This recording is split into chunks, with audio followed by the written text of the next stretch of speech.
Angelina on stage with no panties and no respect. Today, Ronnie tells us what really went down on the Jersey Shore family vacation. The Blanket crew has a team-building breakdown. Caesar, come on, bring this up. We're on the side of the road. And Puma and Caesar are here to spread love the Brooklyn way. This expansion in Brooklyn, it kind of caught me off guard. This is your reality check. Like, is this real?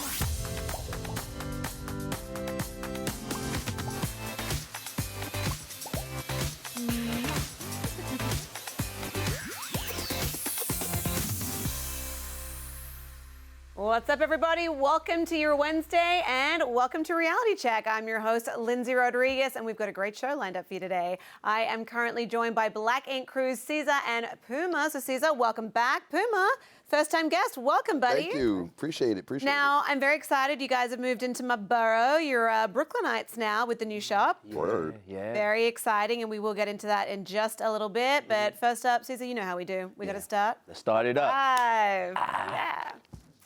At number 5, Dancing with the Stars alum Marie Osmond is opening up about a very sensitive topic. The talk show host has revealed that her son Michael was bullied so heavily before he died by suicide in 2010. She says that he received horrendous texts that were a big component in him just feeling overwhelmed and that he didn't fit in. She went on to discuss remarrying her first husband, Stephen Craig, 26 years after their divorce, saying, "I believe God has his timing." Now, guys, you both have children, daughters specifically. How do you speak to them about bullying, about how to rise above it and how not to be perpetrators of it? Oh man, in this era, it's more difficult. Like when we went to school, bullying was like it was something that was there. Yeah, it was now. a person. Now is online people, and then they grouping up on you. So with me now, I tell Cheyenne, I try to keep an open conversation with anything. If she's having problems online, she let me know, and then we conduct certain things. Because you gotta understand, us as celebrities, there's a lot of people who say a lot of cruel things. And they come up to not just you, but your kids or your family. Exactly. They'll say something about my daughter like, oh, she needs to lose weight, which is not none of their concern, but that is bullying a child. Yeah. So, you know, the block button works for me. Yeah. Like, I have blocked them all the way. Throw a little block party. Exactly. You don't have to be in our universe. I like positivity. Absolutely. Puma, anything to add? I just tell my daughter all the time that she's awesome every day. You know, like legit every day before she goes to school. I'm like, who's awesome? She tells me, I am. So I'm like, regardless, I think I'm installing too much ego into her maybe, but I don't know. But I'm pushing for that. I think you're being a great dad. Thanks. So. Thank you. At number 4, Shay Mitchell is sharing another look at her life as a mum-to-be. In a sneak peek of a new episode of her YouTube series, Almost Ready, her boyfriend, Matt Babel, comforts her as she worries about the possibility of having a C-section due to her baby being breech. Now, guys, did you have any complications when your kids were... I just had a son and my wife had to get a C-section. Oh, wow. Scary as hell. What is the sort of recovery process like from that? It was actually easier, but I think just the process, like when it happened, because it was an emergency C-section. Yeah. So they had like grab her up and like ship her out, and I was just standing there confused, like. Was it because he was breech as well? Yeah. And that's when the baby's right feet there, first, right? So they had to like take him out, and but he's perfectly fine. He's born 2 days before my birthday. So oh, that's amazing and cute as hell, I might add. Thank you, I appreciate that. Thank you. At number 3, Real Housewife of New York's Dorinda Medley wanted to cry after finding out that Bethany Frankel left the show. Girl, same. The reality star officially departed the Bravo franchise after 11 seasons, and her castmate is understandably upset. Dorinda recently revealed in an interview, "I was sad. She'll always be one of the OGs. It takes a brave and fearless person to do what we do." Now, Puma, you came back onto the show after being gone for a while. Are there any other castmates that you would like to see come back? Sassy, perhaps? Yo, you took the words right out of my mouth. Ah, there you go. I see Sassy We're of one every mind. day, so You see Sassy every day. I don't get to see Sassy every day. I miss Sassy's energy. You know, she's always positive, guys, positive. I miss Sassy. You know, out of anybody else, probably not. Okay. I like that you're Alex honest. Estrevez, I miss her. Oh, I forgot about Alex. No, she tried to sue me, no. Okay. What about Duchess? Oh, no. 1, 2, 3, 4, 5. Yeah. Plead the fifth on that one. Oh, you plead the fifth. I said I no. plead the fifth. No. Moving on. At number 2, Tyler Cameron is moving on up into quite the New York City bachelor pad. The Bachelorette runner-up took to his Instagram stories to share his move from crashing on a futon to his new luxury high-rise building on Manhattan's Lower East Side. Right? What? I think he has a couple of roommates though, so let's not get crazy. I don't think Okay. he's like balling that much. Okay. The reality star's new home also offers the bonus of being in close proximity to the home of his supermodel girlfriend, Gigi Hadid. What? I know, right? Like from Bachelorette runner-up to dating Gigi, living in this high-rise. Do you guys remember the first like really amazing apartment that you guys moved into? Like when you felt like, this is it, I've made it. No, we live in New York. No. The only good apartments you get is where he's at right now. Yes. No. But like I said, I'm pretty sure based on his Instagram stories, I think it's a couple of them all like, Together? it's like a true bachelor Yeah, pad. see, I can't do that. Like too many humans in one apartment living together. No. I'm good on that one. I like my space. Can you imagine the parties that they're going to throw? Oh, they'd be dope. Matter of fact, I want to go to their parties. Yeah. Matter of fact, half his people call All right. Okay, let's do it. Let's make it happen. It's a crossover. Right. And at number 1, not even pregnancy can stop Ashley Graham from crushing it at the gym. In a recent Instagram video, Ashley Graham beat Olympic ski racer Lindsey Vonn on an indoor skiing machine twice. Ashley gloated, "That's right, I beat Lindsey Vonn on the ski erg twice, but she still beat me at everything else." Lindsey Vonn also went on her page and admitted defeat, saying, "Yes, it's true, I got beat by an amazingly fit, very pregnant, and incredibly beautiful supermodel at the gym." Are you guys fans of Ashley? I am. Yeah. I know she is. Yeah, I know she is. You know, I love all the models. You know, I try to, keep a close proximity to them. But also she is really like in with your mantra of positivity. She obviously promotes body positivity and like she's an incredible role model for women all over the world. Yeah. So yeah, and she beat Lindsey Vonn. I mean, that is incredible. And I don't think I can do that. I think Lindsey Vonn would smoke me. Both But of you us guys together. can do a lot of other stuff, and that is overcome some turmoil because you've certainly been through a lot in the past couple of years. You've been friends, you've been frenemies, you've had physical altercations, and now you've come back together as both friends and business partners. Did you ever think that you'd be sitting here in this moment in the good place that you are right now? Nah, not a million years. No. I did. What? You did? You had faith? Have faith. We're Okay. humans. People make mistakes. He's lying. He's lying. He wants to sit here and be the good one. He's lying. I never thought a million. He's stubborn. No one knows that. When he gets into his attitudes, he's stubborn. You're pretty stubborn, no, too, I'm Steve. Come on. stubborn. You. Wait, this one? Oh my God. I've been wanting that to be. He just no, forget Caesar. He did this. And I'm like, And God, it took boy. me a little while. Once you see like Drake and Meek, Drake and Chris Brown and all these people. Right. If Drake and Chris Brown could go into a fisticuffs also, it could be cool. Well, I'm glad. I think everyone's glad that you are, particularly now that you're opening a new shop in Brooklyn. Amazing things coming your way. But on last week's episode, Ted had some concerns about you, Puma, and how fast you're moving to open the BK branch. Let's take a look. Do you trust someone that much as far as letting them to the business so much? I don't know if Ted is jealous or what, but the beef between me and Puma is over. Ted's my cousin, but Puma's coming up with all the great ideas. So seeing that this all play out, Puma, what do you think about what Ted said? And is there anything that you would want to say in response? I mean, I know how Ted feels, like him and Caesar's connection, you know what I mean? He's very protective of his family. So, he's just making sure that Caesar doesn't have anything happen, you know what I mean? Like, I'm not feeling no type of way. I know what it is, you know what I mean? Like, he's lucky to have somebody like that, you know what I mean? Like, not everybody has a person that's protective of them, you know what I mean? Right. Like, I don't have that, except them, but you know what I mean? Right. Well, you got Kwani. She's very protective of you. A little too. A little much too protective. Yeah. She is very protective. Yeah. She don't play with no games with her Paulie. Oh, so she's not terribly thrilled about the opening of the new Brooklyn Black Ink. But tell us, like, what's the status of the shop? Because we saw, in the upcoming episode, a little bit of water damage. But how's it going? Yeah, that was rough. That was really rough. Yeah. But like this, you know what's in Black Ink. We get everything together. You But I always can't tell you persevere. everything, but just put it like this. We gets it done. Good. Right. Good. Because I live in Brooklyn, so I want to come get a tattoo. Gotta pull up. Yeah. I'm not gonna lie. I'm about to move to Brooklyn. Oh, yeah? I think me too. Yeah. Oh, We might be neighbors. Brooklyn is where it's at. Everyone, let's just like all live in Cobble Hill, and then we can just like have Sunday dinners, and it'll be amazing. See what I mean? Brunch. Brunch. Right? Oh, you like a bottomless mimosa? I'm all about it. Yes. Speaking my language. I'm all about it. Yeah. There's a All show about right it. there. Right. All right, well, tonight's episode looks very eventful, so why don't we take a look at the preview for tonight's episode?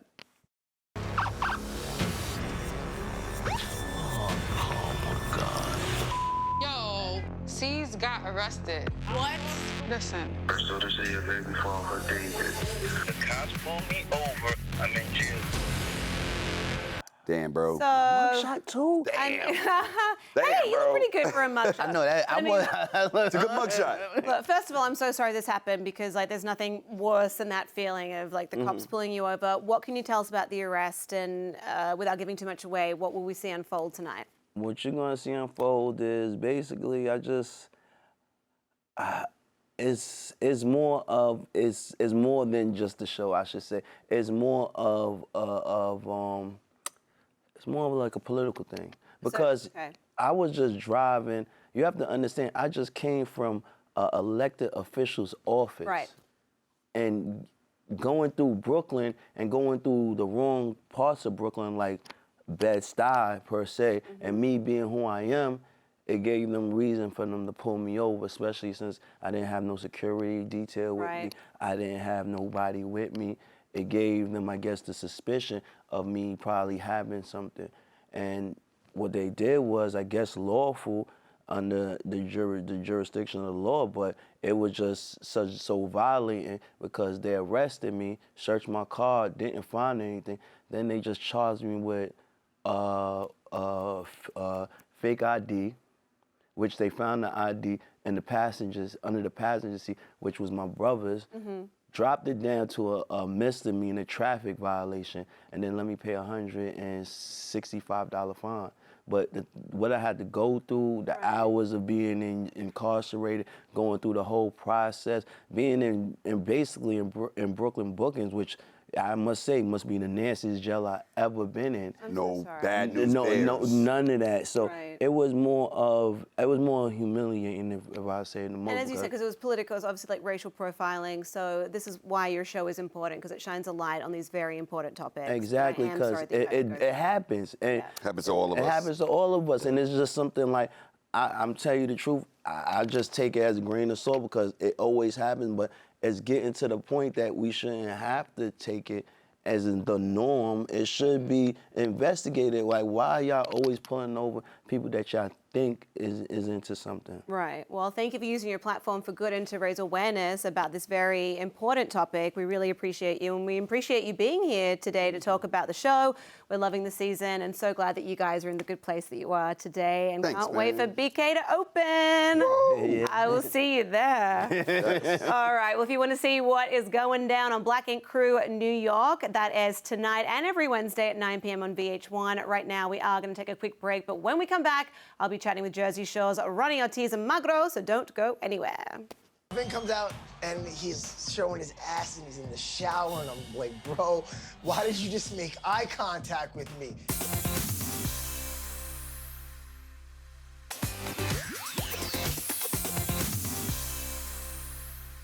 Hey guys, welcome back to Reality Check. Joining me now from our studio in LA is none other than the Jersey Shore's very own Ronnie Ortiz-Magro. Hey, Ronnie, how you doing?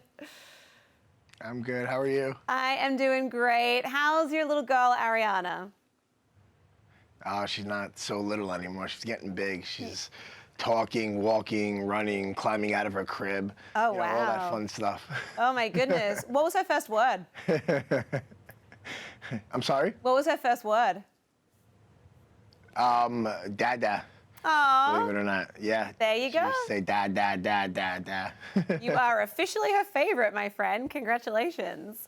Yeah, yeah, so far, we'll see. She's 16. You're right, and then you got the baseball bat.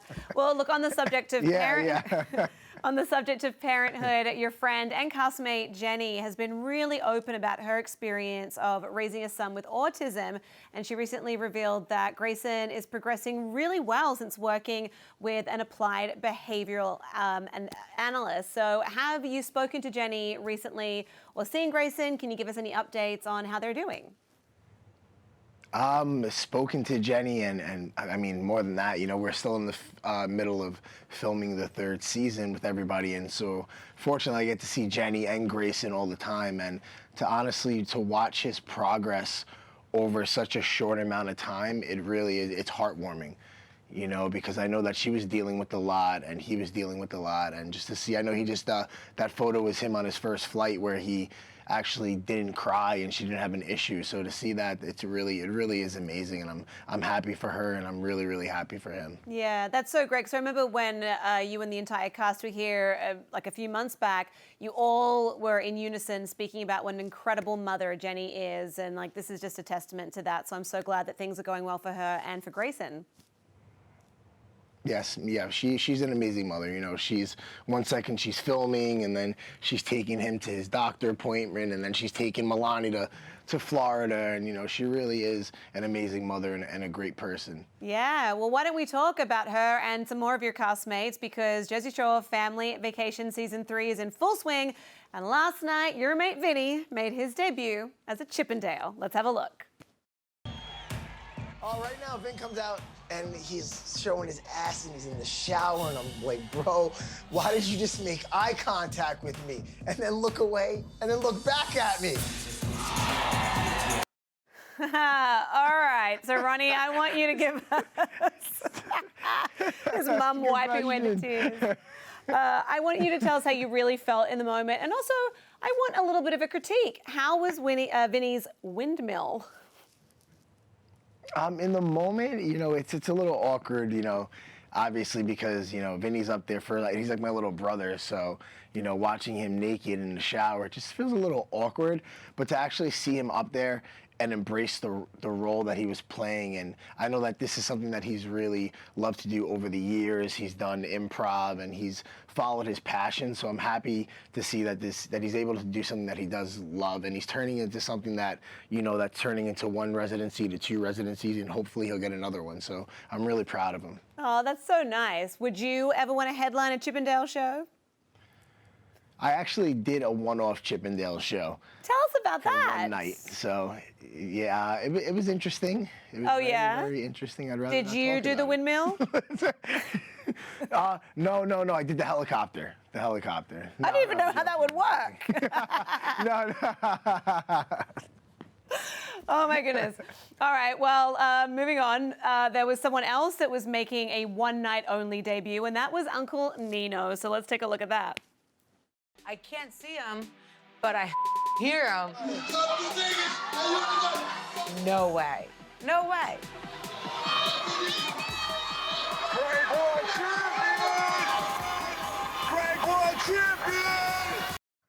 All right, so Paulie is quite the prankster, but of all of his shenanigans, how would you rate this prank? This one is up there. Paulie's definitely the prank war champion, and he pulls some stuff off that I really enjoy, and it always ends up turning into be something really funny and drags on for such a long time and an ongoing joke. But I think this is up there, you know, because that was like Vinny's like big night, and he was so proud and happy to have us there. And then you have his mom in the audience, you have us. That was the first time he did the shower scene, and then here comes Uncle Nino in a Speedo. In a Speedo, yes. It'll take a while for us to forget the image of that, but it was very entertaining to say the least. So, look, right now we do have to take a very quick break, but we're going to continue this conversation when we get back. So, Ronnie, don't go anywhere, and you guys at home, don't go anywhere. I've never seen a mom so proud of her son being a stripper.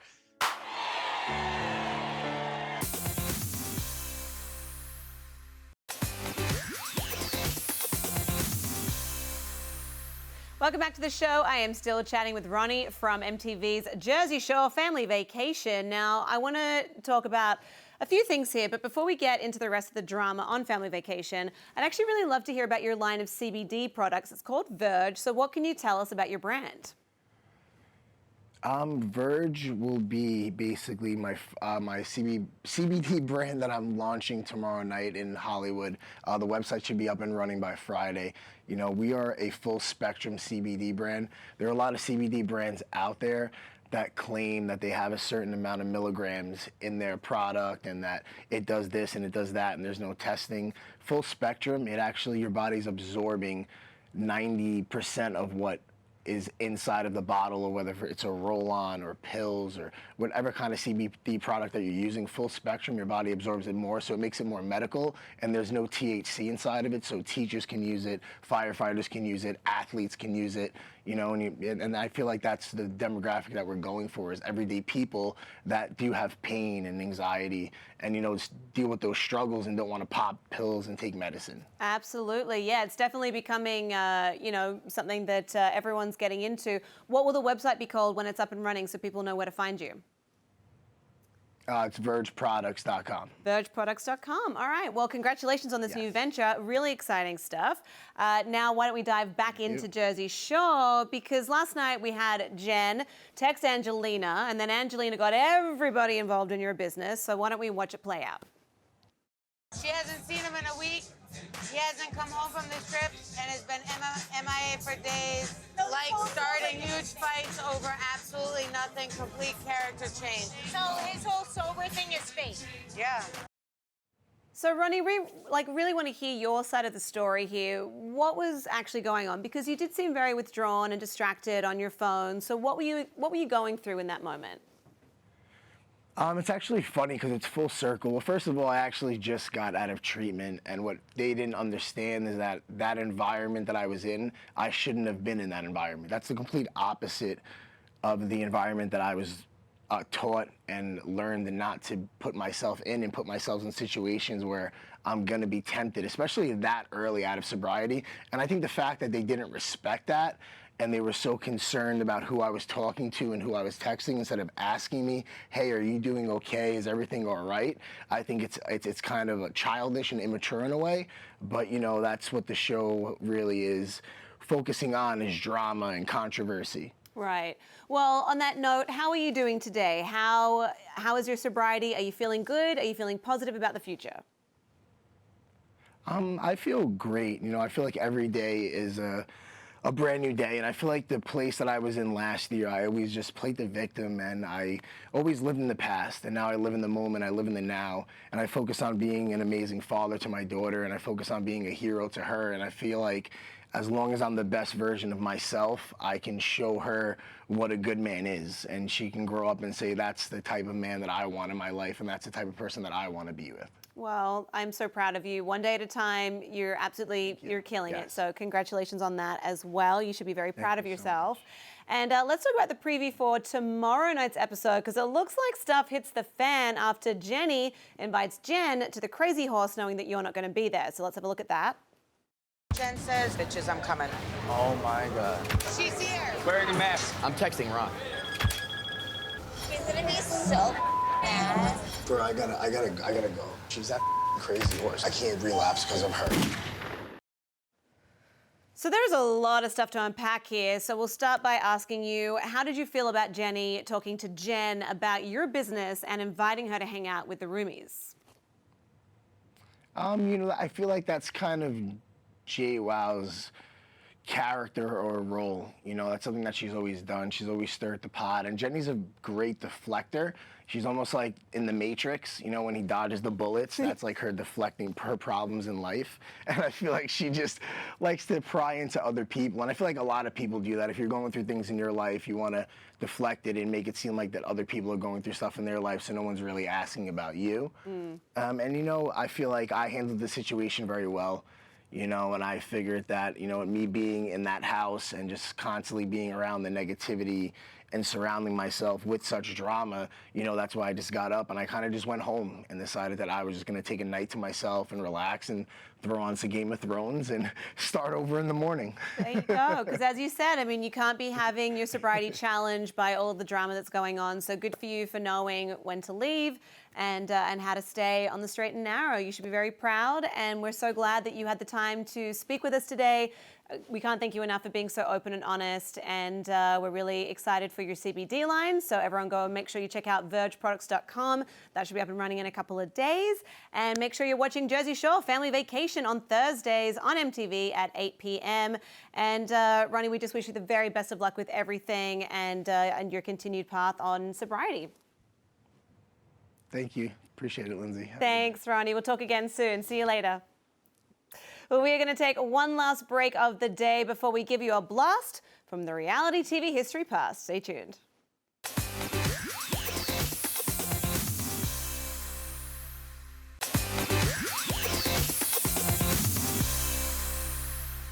Well, sadly, that is the end of our show for today, but I want to say thank you to Caesar, Puma, and Ronnie for hanging out and being amazing guests. Now, make sure you are following @People on Twitter so you can catch the latest episode of Reality Check. That streams Monday through Thursday at 4:30 p.m. Eastern. Now, to wrap up, or to make this show dunzo, you might say, I'm going to leave you with this moment from that little show, Laguna Beach. I am Lindsay Rodriguez, and I'll check you tomorrow. Bye. Do you hear that? In this 2004 episode of Laguna Beach, Kristen Cavallari is hoping her dad will buy her a new car when her hand-me-down SUV overheats in the middle of SoCal traffic. I'm so happy! Turned out it was Kristen's fault for forgetting to change the oil, and Mr. Cavallari decided not to reward his daughter's stupidity, so no new car for K-Cav. My car is donezo! 15 years later, Dunzo remains one of the great moments in reality history, and a pretty cool t-shirt.